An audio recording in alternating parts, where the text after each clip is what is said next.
今日係2025年嘅1月19日。嗱，今日繼續講下一個概念啦，就小三。咁啊，當然啦，有啲網友就指正我，喂，唔好講小三得唔得啊？講呢個嘅情婦啦，傳統我哋都講情婦或者講二奶啊。咁當然啦，就從一單新聞可以講起啦，就係大生銀行家族啊，有馬錦燦嘅後人啊，馬清亨。咁咧佢就係有一個包養咗個情婦喎，呢個情婦咧就近來好高調。咁但係呢個情婦嘅個人嘅行為我就唔評論，我想評論更高層次嘅嘢。首先要解釋下點解會有情婦，點解會有小三二奶呢樣嘢先。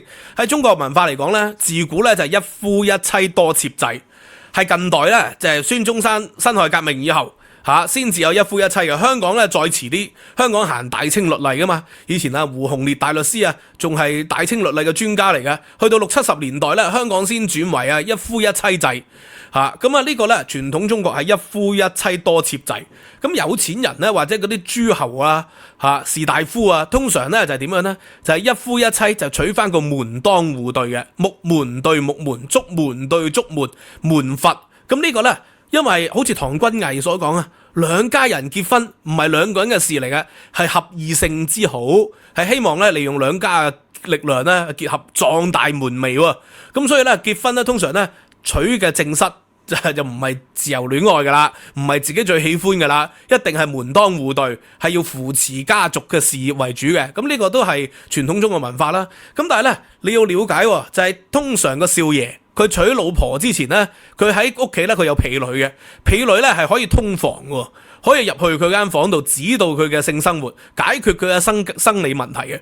咁如果嗰啲通房嘅婢女咧有咗新人咧，咁咧佢都可以有機會立佢為妾嘅。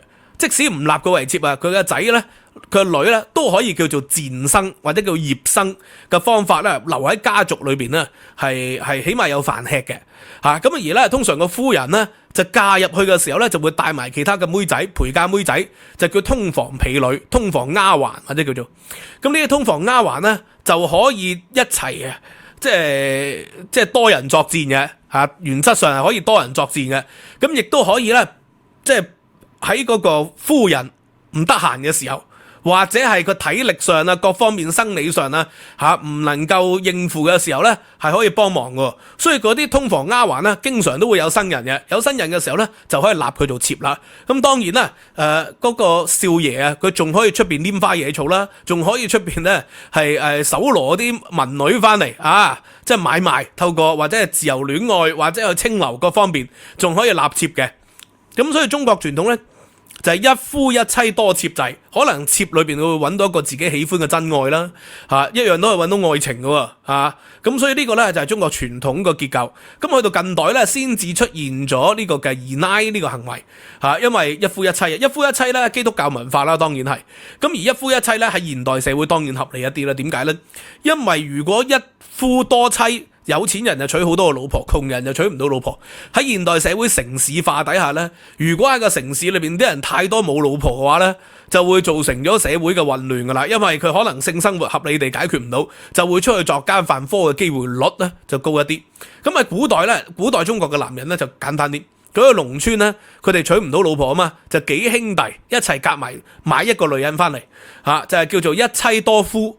咁黃易寫《尋秦記》咧，項少龍第一下穿越咗翻古代咧，就係見到個女人美慘娘，佢就係俾同村幾個兄弟一齊買翻嚟噶嘛。當然呢個小說版啦，唔係電影版啦。最近鬧到滿城風雨嗰個咧，馬氏家族就係揾咗個小三，一個情婦，個情婦好高調。咁啦，我就係唔評論個人行為啦。你如何做情婦呢啲係你自己嘅個人嘅選擇嚟。咁但係我從馬氏家族嘅角度去睇咧，呢一個所謂嘅包養情婦咧，其實係有學問喺裏邊嘅。點解咁講咧？嗱，因為咧喺經濟史我好多年前咧睇香港有兩位學者即係研究咧呢個家族史嘅。咁其中咧就係研究咗一個概念出嚟。呢個概念咧就話香港華商其實一種咧叫做榕樹結構嘅家族發展史。香港大學有兩位學者咧，一個姓鄭嘅，一個姓黃嘅，就提出嚟嘅。一個姓鄭嘅鄭雲泰教授，咁佢而家仲寫好多相關嘅家族企業研究。咩叫榕樹式發展呢？即係話咧開枝散葉嚇。咁你個家族譬如河東家族，河東家族就係厲害啦嚇。咁河東自己係香港首富啊嘛，但係佢下邊嘅好多人呢，其實就係開枝散葉咯。因為咧有良好嘅教育，所以咧佢哋嘅仔女咧未必係繼承到屋企嘅家族事業嘅。因為中國咧係用一種叫諸子均分制。同西方咧長子繼承制啊，一般情況係唔同嘅。咩叫諸子均分制呢？就係通常嫡長房或者個大房就係分一大部分，但係咧其他房咧都會分可能幾個 percent 嘅喎，所以家族嘅股份都會分散嘅。咁所以分散嘅情況底下咧就容易出現咧富不及三代。但係西方唔同啊，西方通常咧就長子繼承嚇，長子就係攞晒嘅。譬如話你係騎士，只係騎士嘅長子先能夠繼承騎士嘅地位。如果你係伯爵，只係伯爵嘅長子先能夠繼承伯爵嘅地位。咁但係中國咧，自從漢武帝之後咧，就有諸子均分嘅啦。諸子均分咧就漢武帝諗出嚟嘅，叫重建其侯，重建諸侯而少其力啊，就係將個諸侯咧就所有仔都係分咗佢嘅地，結果幾代咪玩完咯。呢個漢武帝諗出嚟噶嘛，重建諸侯而少其力，咁所以呢個就好厲害。咁啊中國咧就係咁樣，咁所以河東或者係其他嘅馬氏家族可能就長子繼承咗，但係咧其他嘅房咧都會分咗一部分嘅股份，咁所以慢慢咧就變成榕樹式嘅發展啦。因為佢哋分咗股份嘅過程咧，或者係佢哋細個獲得良好嘅教育，咁所以咧佢哋喺社會上影響力好大。譬如話東亞家族、李氏家族啊，咁佢哋有法官嘅後代首席大法官啊，有做咗大學嘅校長、教育部部長有做銀行嘅老闆、主席，咁所以咧喺家族上面咧好厲害喎。呢一種就叫榕樹式發展啦。咁但係咧就往往咧好難壯大咧，變成咗好似西方咁富可敵國嘅大財團。因為西方咧就係通常諸子就只係獲得教育嘅啫然後走嘅時候可能俾一筆錢佢去創業，就繼承唔到主要家業嘅股份嘅。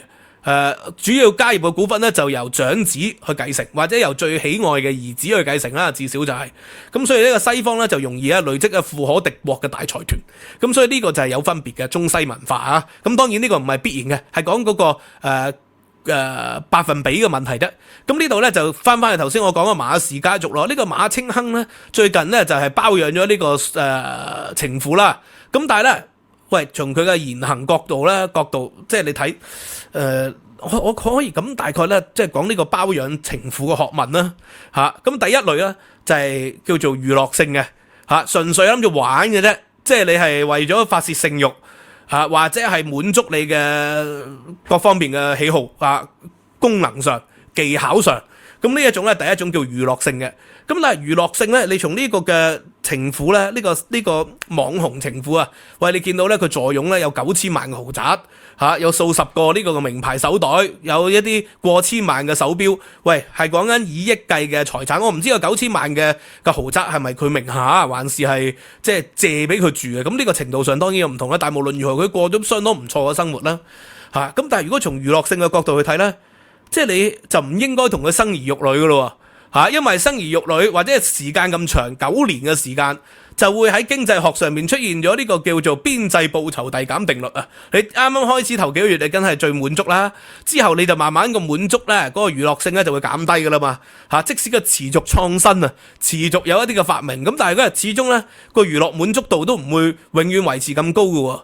咁所以咧，如果你係攞成億嘅去玩，你係幾個月玩一個女明星，或者同一時間玩幾個女明星你所帶嚟嘅滿足度係更高啊嘛。所以咧，趙世曾咧，另外一個富豪就長期用咗呢種咧娛樂性嘅功能去揾所謂嘅女朋友或者情婦都好啦咁所以咧，第一種係娛樂性。咁如果娛樂性一般咧，就唔會同佢生兒育女嘅。第二種咧就係一種叫做社交性嘅情婦。社交性嘅情婦咧，大陸就好流行啦。啲貪官咧通常咧都會有一種社交性嘅情婦嘅。呢個社交性嘅情婦就係喂，你喺屋企就有一個太太，你出去傾生意就帶一個女朋友而咧嗰啲成班貪官咧，個個都帶妾侍，個個都帶情婦出嚟咧，你唔帶咧，你就會顯得冇面喎。呢個唔係我講嘅，係一套大陸嘅小說蝸居10幾年前咧嘅一個情節嚟嘅，拍賣電視劇嘅就係所有貪官都帶情婦，你唔帶情婦，你顯得唔入流，你唔合群，人哋又唔同你談生意噶啦。咁所以貪官之間一定咧要有一個社交性嘅情婦嘅嚇，呢個係第二類。第三類咧仲係一種咧叫做即係呢個財生產型嘅情婦。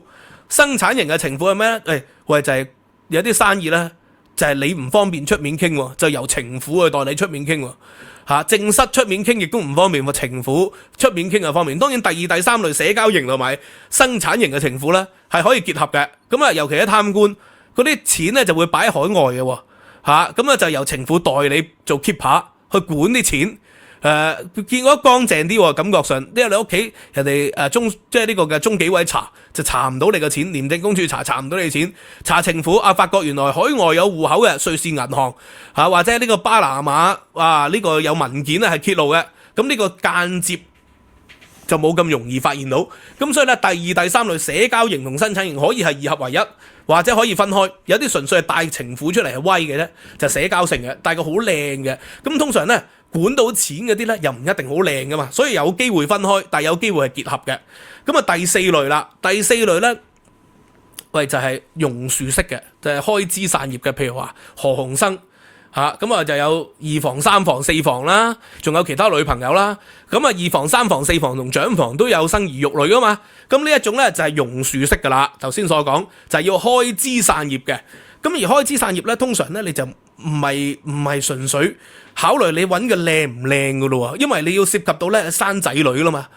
生仔女咧就要考慮埋咧對方嘅家族係咪身家清白啦，至少要係第二係咪有一定嘅教育水平啦。第三係咪要端莊同埋賢淑？呢個好重要喎，因為咧如果佢唔係端莊賢淑嘅或者講嘢咧就係語無倫次嘅，會影響家族嘅聲譽嘅喎。咁好似而家呢個馬先生嘅情婦就係咧大放厥詞啦，就表達咗好多咧即係會令到個家族 discredit 嘅嘢。咁其他嗰啲做生意嘅朋友見到個馬生，會笑佢兩句，或者背後會講佢是非咯。即係揾情婦唔緊要啊，好多有錢佬都揾情婦嘅。但係你揾個情婦，如果質素唔夠其他一般嘅平均值嘅話咧，人哋嗰啲揾嗰啲嗰啲即係一級嘅女星港姐即係你揾情婦咧就揾一啲相對咧冇咁入流嘅，名氣唔高嘅你話樣貌同埋身材就見仁見智啦。咁但係咧。通常頭先所講社交性嘅情婦就要比較噶嘛，互相要入流噶嘛，咁就係會俾人笑嘅，會 discredit， 而且生埋仔女喎，生埋仔女咧就涉及到如果唔係大家閨秀嘅，唔係名門望族嘅，唔係身家清白嘅，咁可能咧就係教養上咧就冇咁優勢先，呢個第一點。第二點咧就係基因遺傳上咧亦都冇咁有優勢喎。咁如果咧你諗住榕樹式開枝散葉嘅，就應該咧為一啲傑出人士同你做情婦，然後生兒育女啊嘛。譬如話奧運金牌假設富豪 A 佢就揾咗兩個情婦，一個咧純粹係靚嘅香港小姐，但係喺個性喺人物嘅塑造或者係才藝又冇乜特別嘅。但係另外一個咧就係奧運金牌嚟嘅譬如話體操金牌啦。咁你第一運動基因上面有優勢，唔單止咁個性嘅基因通常會堅毅一啲嘅。第三就係教養上面啦，佢刻苦耐勞喎，佢自細都受過嚴厲嘅訓練喎，對於仔女嘅教育咧，可能咧都有一定嘅即係幫助嘅，身教言行都有一定幫助。當然呢個唔係必然啦，我講機率上邊啦。所以咧，如果一個有錢佬佢揾一個純粹靚身材好嘅，而冇其他突出之處，或者揾一個相對冇咁靚啦，或者個樣都可以接受，但係奧運金牌或者係傑出嘅藝術家、傑出嘅數學家、傑出嘅科學家、傑出嘅文學家或者係其他領域有佢嘅過人之處嘅，咁咧呢一點咧就係開枝散葉咧，維持家族榕樹式發展嘅機會率咧就高一啲嘅咁所以譬如話即係李嘉誠家族就低調啲啦。但係我哋咧知道河東家族咧就好高調，而河東家族咧好多嘅即係後代咧都係好傑出嘅。佢其中一個原因就係因為咧佢哋嗰啲開枝散葉嗰啲人咧都係啲優秀嘅人物嚟嘅咁唔係講笑嘅。咁我之前咧講過啦，即使係李小龍都係何氏家族嘅後代嚟噶嘛雖然佢係養女，但係都係受到家族詩禮傳家嘅影響。咁呢點咧係有所不同嘅。咁所以如果你純粹係揾娛樂性嘅，你就攞1億出嚟。理應好似趙世珍咁啦，一年換幾個，或者同時間有幾個，反正都係使1億噶啦。嗰個邊際報酬遞減嗰個下跌期一完之前，你咪換咗個新畫咯。咁換新畫你梗係長期都保持快樂噶嘛如果唔係嘅，你就好似即係社交性嘅或者係財富生產性嘅，你就有其他功能噶嘛如果你榕樹式嘅，你就係要咧揾傑出優秀嘅基因或者係家教都要好嘅先能夠做到噶嘛。當然咁，我認為可能係最後一種啦。馬生就真係真愛嚟喎。如果唔係真愛嘅話咧，你就唔會同佢生仔啦，係咪？仲要一生4個啦咁呢個只係唯一嘅解釋，就係阿馬生沉船嘅啫，沉咗船嘅啫。即係有時愛情嘅嘢係盲目，或者你愛情都係等於時運低啦，有時都係你時運低盲目咗啦嘛，咁你就沉呢個船落去，一沉咗9年。否則嘅話咧，如果係第一種娛樂性咧，就一早應該要換畫嘅。咁第二、第三種咧，佢又唔似啊嘛，又唔係社交性可以帶出去大場面，更加唔係可以幫你管理財富嘅嗰一類啦嘛，係咪咁所以呢點咧就係即係我認為馬生可能真係真愛嘅機會率高咯。咁呢啲嘢就即係一家唔知一家事啊。咁即係一夫多妻，一妻多夫，或者有情婦有妾侍，呢啲就係我覺得你情我願嘅咧。我覺得只要個大婆能夠接受咧，就冇乜問題嘅。如果大婆唔接受而瞞住佢咧，呢個就係道德上有欺瞞。咁呢個當然要係批判嘅，要係譴責嘅。但係如果大家接受嘅就冇問題。所以我之前講過嘛，海耶克式嘅最好呢個世界就係婚姻多元化嘛。有啲人中意一夫多妻，有啲人中意一妻多夫，有啲人中意多夫多妻，有啲人中意一夫一妻。咁呢個社會先至係一個多元整合噶嘛。而家呢，就因為近代史呢都係歐洲稱霸嘅，咁結果呢，一夫一妻制就推廣到全世界，成為咗普世價值其實就係背後基督教嘅文化透過軍事實力擴張呢而導致到嘅結果嚟嘅。否則嘅話呢，即係伊斯蘭教講4個老婆啦，中國傳統嘅一夫一妻多妾啦社會先至多元噶嘛。咁所以我覺得社會多元係最好嘅。咁但係如果呢，我都係嗰句呢。而家嘅社會嘅法例係一夫一妻，所以我接受一夫一妻啊。但係如果個社會係接受其他多元嘅婚姻咧，我都仍然堅持我係接受一夫一妻咧。我覺得咁先至係難能可貴。呢個就係我之前答我太太個提問嗰個答案嚟㗎啦。Anyway， 今日就講到呢度啦。希望大家喜歡同埋學到少少嘅知識啊嘛。Like、subscribe、share， 收費平台 Patreon 咧就有我嘅文字版參考資料、獨家嘅課堂。希望大家可以 join Patreon上我課啦，可以無限重溫。15蚊美元一個月就有無限重溫㗎啦。咁即使你未必有時間上嘅，支持我嘅 Patreon 就等於係支持我揾資料去推動知識嘅普及知識有價。今日講到呢度，拜拜。